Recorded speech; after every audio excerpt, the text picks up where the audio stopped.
Semua berkat-berkat Tuhan itu, identitas yang diberikan kepada kita itu mendidik kita meninggalkan masa lalu kita. Shalom. Puji Tuhan ya. Hari ini saya akan melanjutkan khotbah saya minggu lalu. Minggu lalu kita bicara tentang makna dari keturunan Abraham. Dia belum ngapa-ngapain, dia belum berubah pola pikirnya, tapi Tuhan mulai dengan sebuah janji, sebuah kasih karunia yang diberikan kepadanya, itu yang memampukan dia menjalani panggilannya. Kemudian kita lihat bagaimana transformasi terjadi dalam hidupnya. Dari tadinya yang tidak percaya menjadi orang yang radikal percaya kepada Tuhan. Dan hari ini saya lanjutkan khotbah saya kasih judul From Slave Mentality to Sonship. Dari mentalitas budak menjadi mentalitas anak. Katakan sama-sama dengan saya, dari mentalitas budak menjadi mentalitas anak. 1, 2, 3 ya. Dari mentalitas budak menjadi mentalitas anak. Apa itu Pak? Kita baca ayatnya dulu ya. Dari Galatia 4, 6 sampai 7 kita baca sama-sama. 1, 2, 3 ya. Dan karena kamu adalah anak, maka Allah telah menyuruh roh anaknya ke dalam hati kita yang berseru, Ya Aba, ya Bapa. Jadi kamu bukan lagi hamba, melainkan anak. Jikalau kamu anak, maka kamu juga adalah ahli waris oleh Allah. Amin. Saudara,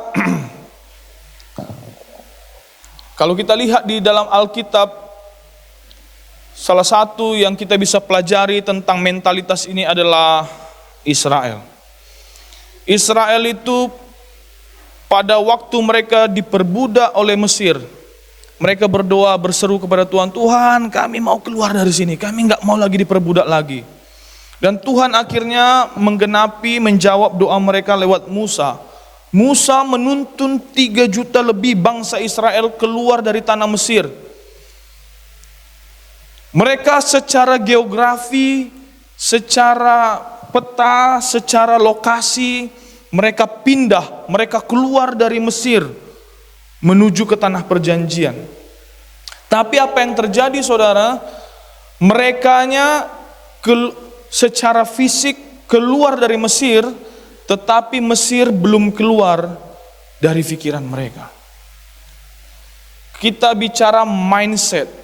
Apa itu mindset Pak? Mindset itu adalah pola pikir, sistem pemikiran kita yang menggambarkan sesuatu dan kita menentukan maknanya dari mindset itu. Saya baca artinya ya. Mindset itulah pola pikir yang membentuk cara kita melihat baik diri kita, baik Tuhan, baik apapun. Contoh hari ini kalau saya pakai kacamata hitam, maka saya akan lihat banyak yang gelap di sini. Jadi mindset itu menentukan cara kita melihat sesuatu. Kalau mindset kita selalu kekurangan, maka air pun berkurang, kita bilang apa? Udah kurang air ini. Dapat berkat 1 juta, kok cuma 1 juta? Ah itu mindset. Tadinya nggak dapat uang, dapat uang kurang. Itu mindset.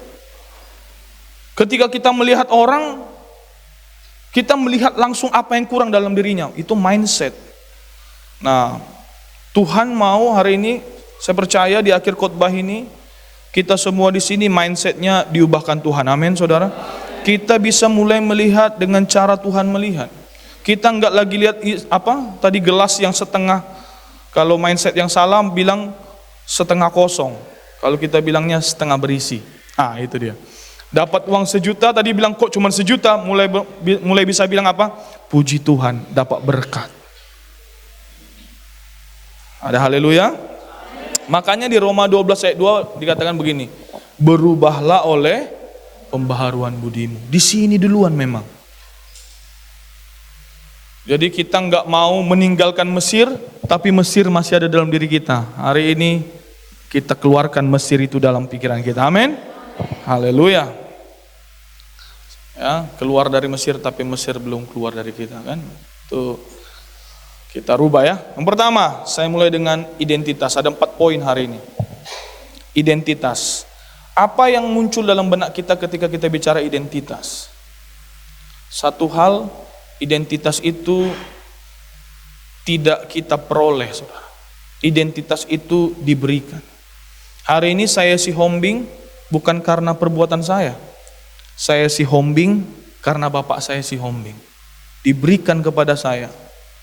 Yang perlu saya lakukan hari ini, saya percaya bapak saya si Hombing. Bukan tambah. Bukan huta gaul, ya kan? Jadi identitas itu bukan usaha dan respon kita percaya. Ya, di Galatia 4:7 dikatakan begini, jadi kamu bukan lagi hamba, melainkan apa? Anak. Kalau kita lihat kata kunci di sini bukan lagi, berarti dulunya iya, sekarang tidak. Siapa dia?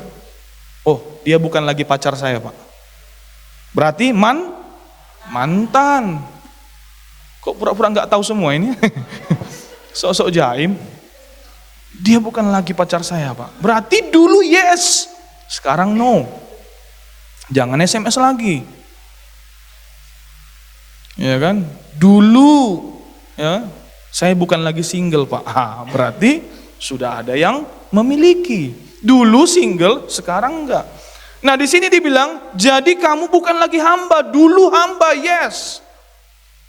Hamba itu ngapain? Saya sering lagi sekarang lihat film zaman dulu, perang-perang zaman dulu, kerajaan zaman dulu, saudara. Jadi hamba itu ternyata, budak itu ternyata bisa meraih kemerdekaannya.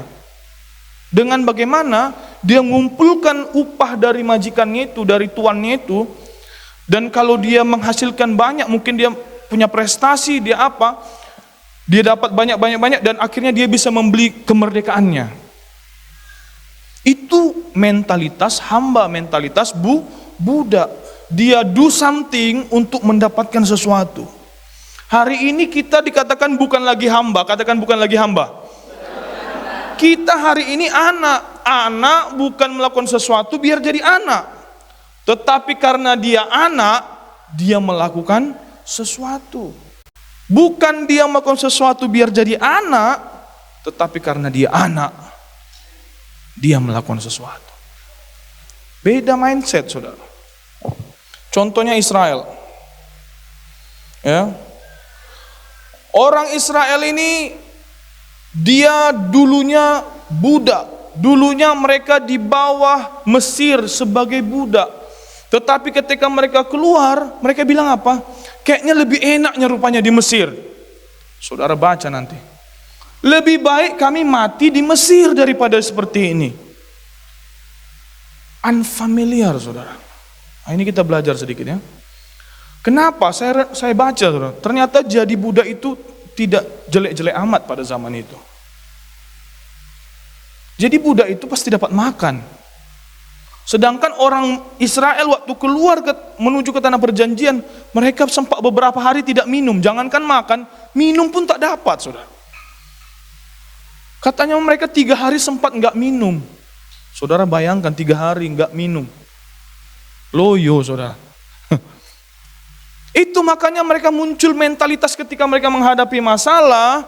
Ternyata Mesir masih ada dalam kepala mereka. Mereka bilang apa? Lebih baik di Mesir balik. Jadi waktu kita ikut Tuhan, itu yang dikatakan butuh iman.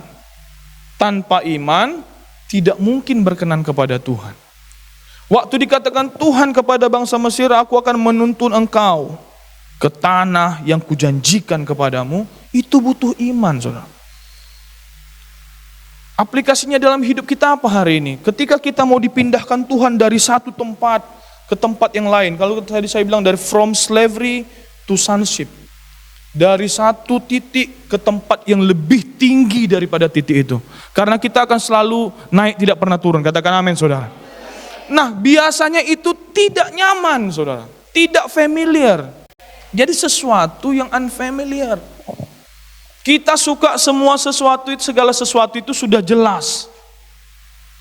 Kenapa? Ya kan? Karena itu memang sistem kepercayaan, sistem pemikiran kita. Maka hari ini jika saudara mulai, ya kan, ada anak-anak saudara bilang, "Pak, aku mau kuliah ke sini." Bilang apa? Mari kita doakan aku. Sesuatu yang unfamiliar. Kita nggak tahu caranya. Tuhan bilang, "Aku akan membawa engkau ke tanah yang kujanjikan kepadamu." Tak dikasih tahu alamatnya, tak dikasih tahu caranya. Tapi mereka percaya. Hari ini ada sesuatu yang begitu mulai bawa kepada Tuhan. Saya sama istri selalu begitu, kadang-kadang ada hal-hal permintaan istri saya ini tidak masuk akal. Ya, suami-suami pasti mengalami. Tapi mari kita bawa kepada Tuhan. Istri-istri juga begitu, mungkin suami saudara di luar nurul. Ya kan? Mulai bawa kepada Tuhan. Maka engkau akan melihat bagaimana Tuhan meluruskan jalan kita. Amin. Itu dia. Kita tahu dulu identitas kita, kita bukan lagi hamba. Kita nggak perlu do something untuk mendapatkan sesuatu dari Tuhan. Tetapi karena kita anak, kita tahu karena kita anaknya, kita melakukan sesuatu. Jadi identitas lebih dulu, baru aktivitas. Selanjutnya, inheritance. Apa inheritance?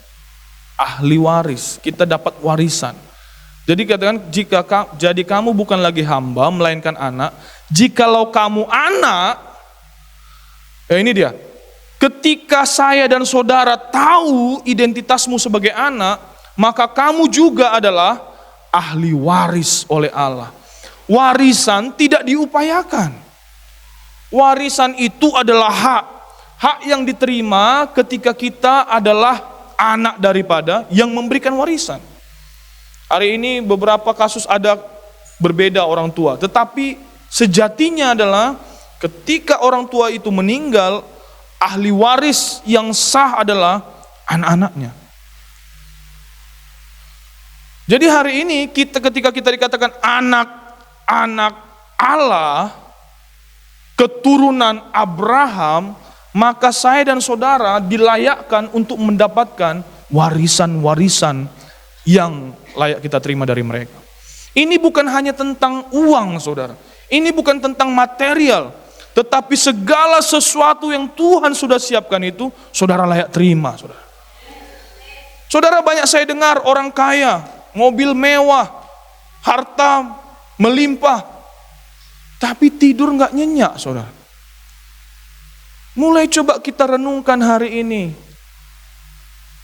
Ketika kita malam-malam rebahan bisa tidur, bersyukur, saudara. Oh Pak, saya nggak perlu tunggu jam 10 Pak, nggak perlu jam 10 malam, 10 pagi pun bisa tidur. Nah, itu kasih karunia itu, saudara. Banyak orang tak bisa tidur, syukuri. Ada amin. Kita makan apapun kita hantam. Saya ingat selalu kalau di sini, saudara, di BTC ini ya, di sekolah misi kita, orang kalau ada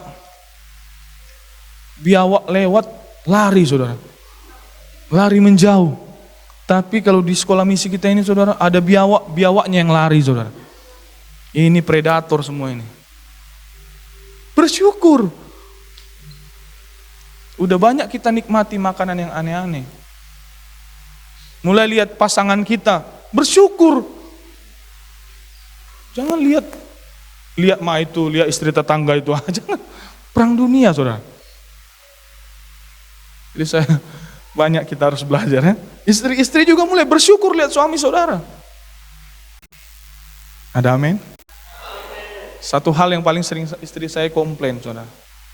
Saya kadang kalau pergi itu kan, kalau sama dia, kadang saya lihat dia kuat. Lupa saya ternyata dia perempuan. Jadi kadang dia angkat barang, saya jalan aja. Istri saya komplain, mananya ini? Angkat dulu ini. Nah, baru saya angkat. Bersyukur dia. Begitu jenis suaminya kan. Pernah satu kali ada orang jemaat dulu, kita dulu ibadah sore di sini. Kami lihat dari jauh, tasnya dibawa pacarnya, saudara. Istri saya bilang, kau lihat itu. Dalam hatiku, Tuhan, kawan itu bikin ada masalah aja. Bersyukur, saudara. Ternyata tas pun bisa bikin masalah ya. Jadi ketika kita menerima kita sebagai ahli waris, kita enggak lagi berusaha membuktikan diri, proof ya kan, pembuktian diri. Kita berusaha menjadi orang lain, enggak perlu. Tetapi karena kita tahu kita mendapatkan warisan itu, harusnya dengan kekuatan Roh Kudus kita bisa bertindak. Kita bisa bertindak sesuai dengan identitas kita itu. Kita dimampukan oleh Roh Kudus bisa bertindak sebagai anak-anak Allah. Ada amin? Bapak kita ini pemilik jagat raya ini, saudara. Tak mungkin kita ngemis-ngemis. Katakan amin. Pemilik jagat raya ini, Pak Jo sering bilang itu kan. Jagat raya ini bapakku yang punya. Bukan cuma bapak Pak Jo, bapak saudara juga. Kalau bapak kita yang punya jagat raya ini, apa yang terlalu sulit? Apa yang terlalu besar? Mulai doakan, saudara. Mulai lihat anak saudara, jangan lihat, oh ini aku jadi kerja di karyawan, anakku akan jadi supervisor. Jangan begitu, saudara. Lompat tinggi dia. Karena Yusuf dari budak bukan jadi kepala budak. Waktu Yusuf dipromosikan Tuhan dari budak menjadi perdana menteri. Itu kasih karunia, saudara. Bukan karena usaha kita. Kalau usaha kita memang setidaknya naik satu level lah daripada saya. Maka bagus juga ini, mulai munculkan impian-impian dalam anak-anak kita. Ya, anak-anak muda di sini juga remaja, pemuda mulai punya impian yang besar. Bapakmu yang punya jagat raya ini. Jangan lihat bapak kita yang di bumi, terbatas dia. Mulai doakan bapak kita. Babe kata orang Jakarta kan, babe kita di sorga itu segalanya dia yang punya. Amin. Selanjutnya, refleksi kita hari ini adalah dari sudah 2 poin ini kita pelajari, kasih karunia artinya apa? Bukan karena kita belum ngapa-ngapain pun kita seperti Abraham. Ketika kita terima itu, itulah kita sebut iman. Ketika Tuhan bilang, Abraham, engkau akan jadi bapak banyak bangsa, maka percayalah Abraham, itu iman. Abraham belum ngapa-ngapain ini, banyak kesalahannya. Kita nggak bahas dia salahnya apa. Tapi dimulai dengan kasih karunia. Hari ini Tuhan ngomong, hei engkau bukan lagi hamba, tapi anak. Itu kasih karunia nih. Engkau menjadi ahli waris, itu kasih karunia. Responnya apa? Iman. Ada amin? Percaya, kita bilang, yes Lord, aku ahli waris. Kemudian dari iman itu, hasilnya adalah, buahnya adalah tindakan. Ketika kita tahu bapak kita yang punya jagat raya ini, beda tindakan kita. Ketika saudara kerja berbeda. Engkau tidak anggap lagi ini. Kau punya mentalitas, bukan mentalitas karyawan, mentalitas bos. Kau merasa memiliki tempat pekerjaanmu itu. Apapun yang kita kerjakan, kita rasa itu punya kita. Kita buat sebaik mungkin. Tindakan kita berubah. Bukan sebaliknya. Bukan kita berbuat sesuatu dulu, agar kita disebut beriman, baru dapat perkenanan Tuhan. Terbalik. Itulah mentalitas budak. Berbuat sesuatu untuk mendapatkan penerimaan dari Tuhan. Bukan begitu, amin? Kita sudah terlebih dahulu diterima Tuhan. Kita lihat ini pelajaran dari mana? Dari anak yang sulung. Siapa?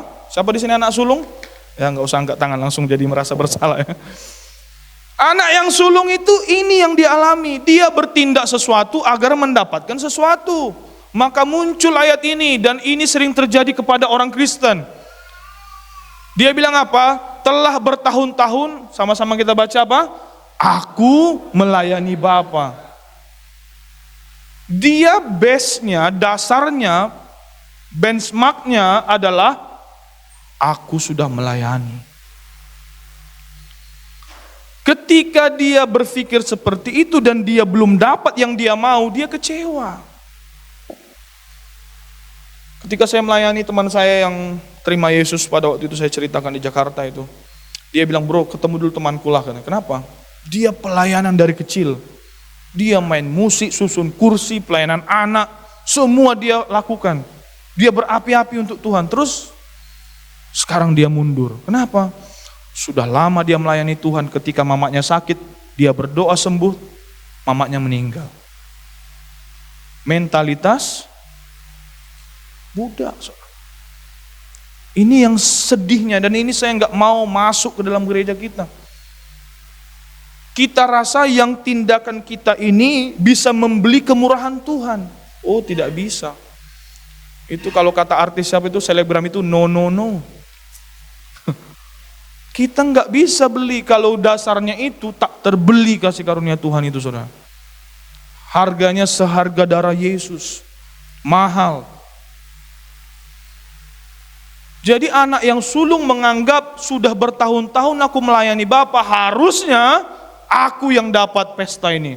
Ini ceritanya pada waktu anaknya yang bungsu pulang, bapaknya bikin pesta. Anak sulung marah. Kok dia yang penjahat itu pulang dirayakan, aku yang melayani Tuhan selama ini kok tidak pernah dipestakan. Hari ini saudara, jangan anggap karena engkau baik Tuhan berkati, maka kita secara tidak langsung jadi seperti anak yang sulung. Jawabannya pasti kecewa. Saudara, hari ini mau tidak kecewa? Berubahlah mindsetmu. Engkau adalah anak, bukan lagi hamba. Amin. Kalau kita tahu ini, hidup kita merdeka, saudara. Melayani bukan karena mau mendapatkan sesuatu, tapi karena kita sungguh sudah diberkati Tuhan. Kita mulai lihat hidup kita, wah luar biasa. Haleluya. Selanjutnya, intimacy. Ketika kita dengar kata intimacy, ya, intim dengan Tuhan. Sering sekali pemahaman orang, oh yang intim dengan Tuhan itu hanya kelompok tertentu. Oh ini yang hanya duduk di barisan pertama dan barisan kedua ini. Barisan ketiga ke belakang tak perlu intim sama Tuhan. Salah, saudara. Ada miskonsepsi pemahaman yang salah di gereja. Intim dengan Tuhan itu adalah hak setiap jemaat Tuhan.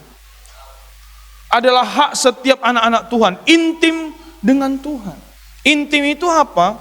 Tidak ada jarak. Kita kenal dalam dan luar, saudara. Makanya ayat ini bilang begini, dan karena kamu adalah anak, ya kan, katakan kiri kananmu, kamu adalah anak. Maka Allah telah menyuruh roh anaknya ke dalam hati kita yang berseru apa? Ya Aba, ya Bapa. Ya Aba itu adalah bahasa Aramaik. Itu adalah bahasa yang paling menggambarkan dekatnya seseorang kepada bapaknya. Ini nggak bisa kita bilang Aba ini kepada sembarang orang. Jadi roh Tuhan itu memampukan kita, bikin kita sangat dekat dengan Tuhan. Jadi kalau ada, makanya sering Pak Jo bilang dulu, jangan lagi nyanyikan Ku Cari Wajahmu. Kenapa? Ini bertentangan dengan ayat ini. Kita sudah sangat dekat dengan Tuhan, intim dengan Tuhan. Katakan amin, saudara. Hari ini saudara dekat dengan Tuhan. Jangan bilang, aku kayaknya rasanya jauh banget dengan Tuhan. Salah. Engkau sangat dekat dengan Tuhan.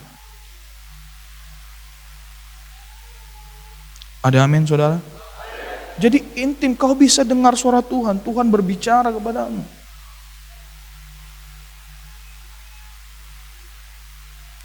Dan ketika kita dekat dengan Tuhan, kan? Ini dia. Kalau saya dekat dengan Pak Meltari datang ke Happy Garden, ke daerah RT-nya Pak Meltari, saya tak perlu takut apapun di situ. Saya parkir miring pun boleh. Oh kenapa Bapak pinggirkan mobil Bapak? Pak RT yang suruh. Nah, biarlah Pak RT yang berantem kan. Kenapa saya dekat dengan Pak Meltari? Kalau saya ke El Sade dekat dengan Pak Firman, tenang saya. Saya bilang, mana aqua, mana minuman, mana kopi? Karena saya lagi disertai dengan Pak Firman. Saya selalu ke Kampung Baru, dekat dengan Pak Joshua, aman. Ini dikatakan intim, ya Abah. Siapa yang dekat dengan kita? Tuhan, saudara, pencipta jagat raya ini, dekat dengan saudara. Apa yang kau takutkan hari ini? Aduh Tuhan, aku gak tahu masa depanku Tuhan. Pak, aku khawatir anakku ini gimana. Kan bapak-bapak mungkin khawatir anak perempuannya gimana. Banyak cowok-cowok buaya di luar sana. Karena bapaknya pun dulu buaya mungkin dulu. Tahu cara berpikir buaya. Ibu-ibu mungkin khawatir. Ya kan, bagaimana nantinya, masa tuanya segala macam. Tapi kita tahu yang menyertai kita bukan cuman jauh loh. Kita nggak dibilang, Tuhan, enggak, Aba, dekat. Dibawa dia dari tempat yang tinggi itu turun. Selevel dengan kita, ya Aba. Apa hari ini ketika kita ngomong sama Bapak kita, dan Bapak kita bukan yang jauh loh. Bukan orang asing, tapi dekat dengan kita. Kau minta apa aja boleh. Saya sering lihat itu, siapa namanya, anak Pak Johan yang cowok itu, si Jeremia. Jadi kalau Pak Johan nginap di rumah itu, kalau saya panggil, kalau nggak saya WA, saya gedor pintunya. Shalom Pak, ayo sarapan gitu kan. Tapi kalau si Jeremy ini, dia dari bawah nonton, pergi lagi keluar ke dapur, tiba-tiba dia buka pintu bapaknya. Pak, wih, tunggu dulu kau, kata Pak Johan kan, dia masih pakai sarung. Kenapa? Karena dia tahu dia dekat dengan bapaknya. Jadi hari ini kita juga, saudara, nggak perlu pandai kali berdoa. Nggak harus yang seperti doa syafaat di sini. Memang luar biasa pendoa syafaat kita. Ya kan? Kita datang kepada Tuhan dengan doa kita yang terbata-bata itu tidak masalah, saudara. Tuhan, udah kosong dompetku, isi dulu Tuhan, amin. Sah. Tak perlu panjang-panjang, tak perlu Tuhan yang diagungkan, Raja, segala raja, nggak perlu begitu. Datang apa adanya dengan Tuhan, amin. Ya Aba, ya Bapa, intim, dekat. Kita menyembah Tuhan bisa. Pak, aku bukan worship leader, bisa, saudara. Haleluya. Selanjutnya, sebab itu marilah kita dengan penuh keberanian menghampiri tahta kasih karunia, supaya kita menerima rahmat dan menemukan kasih karunia untuk mendapat pertolongan kita pada waktunya. Ini anak yang bungsu, saudara. Dia tahu bapaknya itu bukan orang asing, dia itu Aba. Dia udah salah dia. Dia minta harta warisannya sebelum bapaknya meninggal. Apa yang terjadi? Akhirnya dia pergi, dia hambur-hamburkan. Saudara udah tahu kisahnya itu, dia akhirnya habis uangnya, ada kelaparan, dia nggak ada lagi makanan, sampai dia kerja di tempat peternakan babi, sampai dia harus mau makan nasi babi itu. Beda nasi babi dulu dan sekarang. Kalau sekarang nasi babi ada nasi, ada babi, saudara. Dulu nasi babi maksudnya makanan babi itu jadi mau dimakannya. Dan di situ dia teringat bapaknya. Pembantu bapakku pun makan enak. Dia tahu sifat bapaknya, saudara. Dan dia datang bilang, tuh Bapak, aku mau jadi hamba aja, tapi bapaknya nggak kasih. Saudara lihat hati bapak kita itu. Ketika si anaknya pulang, dilihatnya dari jauh. Saudara nanti baca nanti. Saya bisa bayangkan berarti bapaknya itu tiap hari duduk di gerbang kota. Jadi Israel itu ada gerbangnya, saudara. Jadi dia duduk di gerbang itu tiap hari menantikan anaknya pulang. Saya bayangkan, dan di situ Tuhan Yesus sedang menggambarkan hati bapa, saudara. Jadi hari ini kalau kita lagi mungkin berputar kiri kanan menjauhi Tuhan, Tuhan tiap hari nunggu kita datang, saudara. Ketika bapaknya lihat dari jauh, dia bilang apa? Alkitab mencatat, maka berlarilah bapaknya. Dan pada saat itu bapak-bapak tidak pakai celana begini. Dia pakai baju yang seperti terusan gitu, kayak rok dia.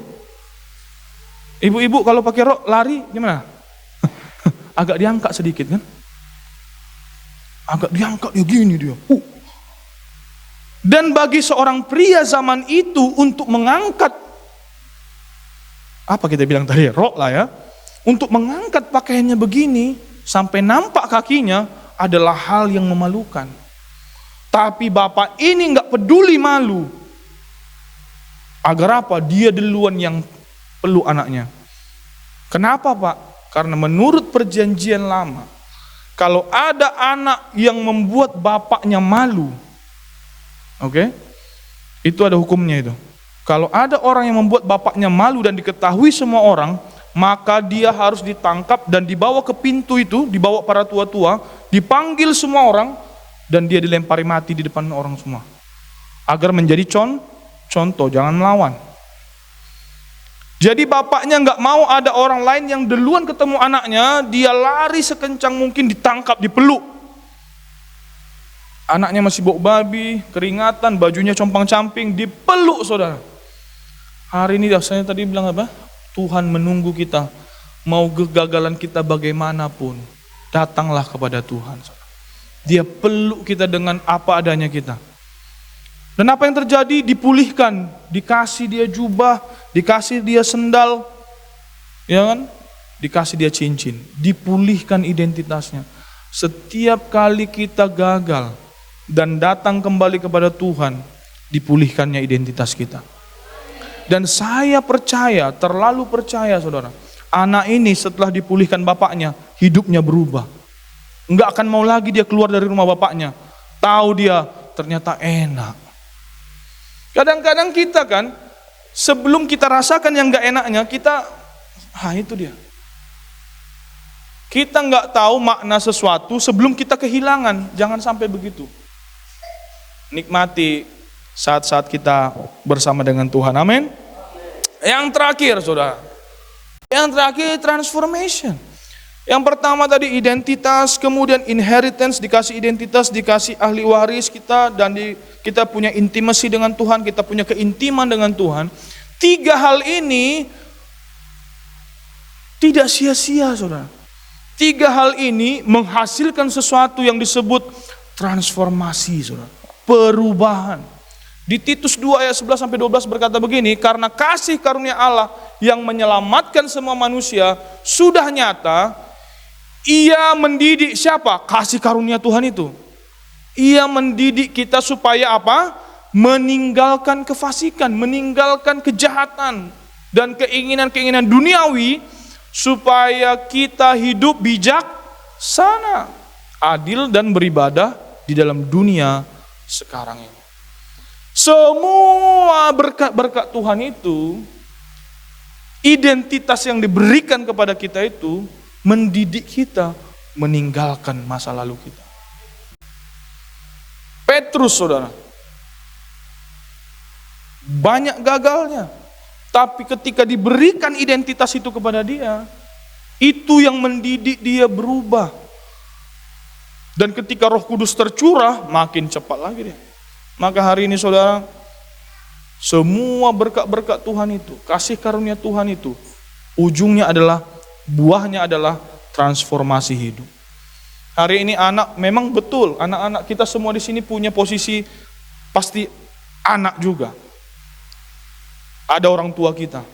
Bukan berarti kita bisa suka-suka sama orang tua kita.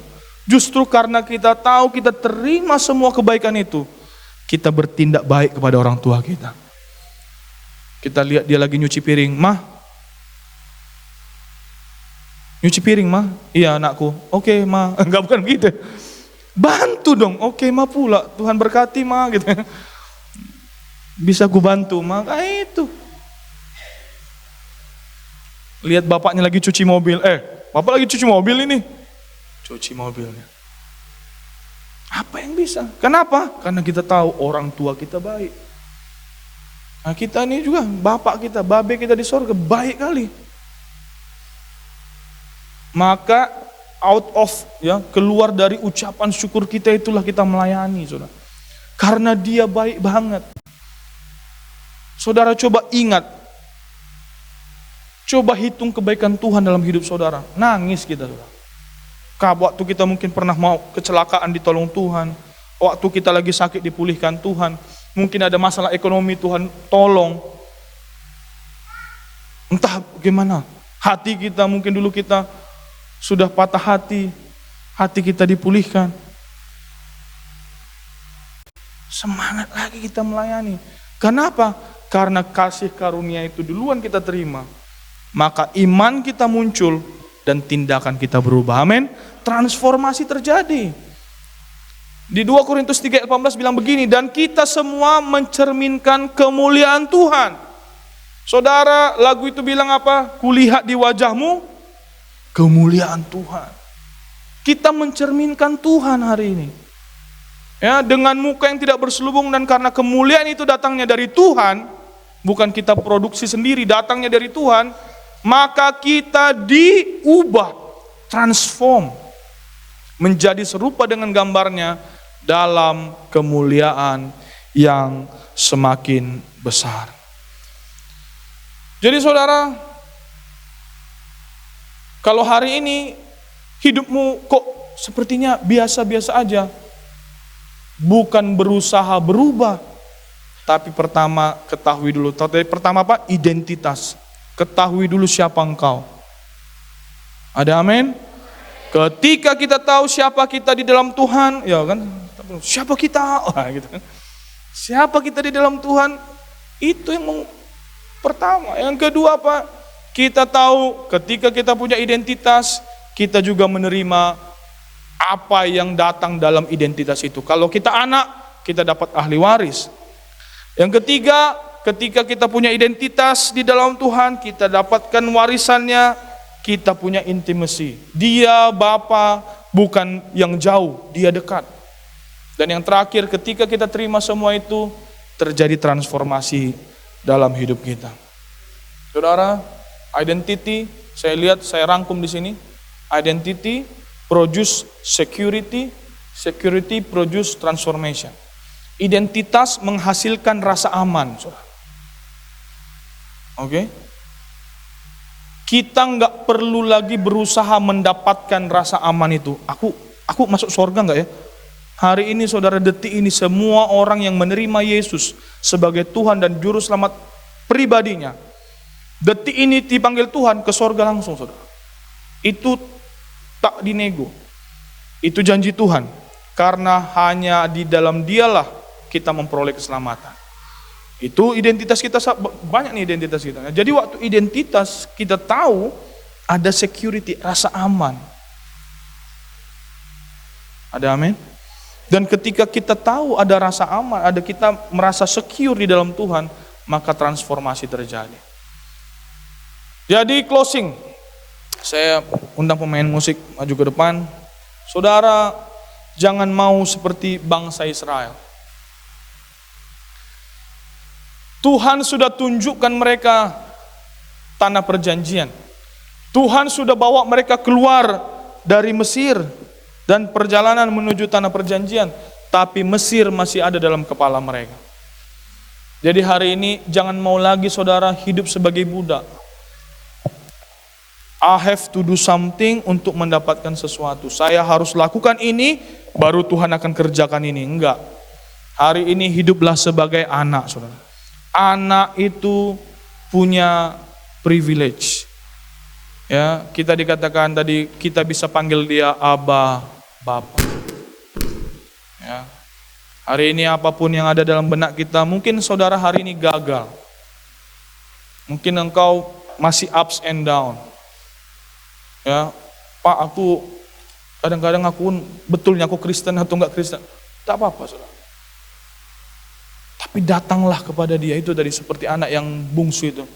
Dia tahu bapaknya itu baik. Bapak kita di sorga itu bapak yang baik. Amin, saudara. Dia datang peluk kita, dia pulihkan identitas kita.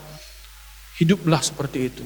Maka saya percaya ujungnya adalah transformasi. Hidup saudara diubahkan Tuhan. Hidupmu akan jadi berkat di tengah komunitas saudara. Amin.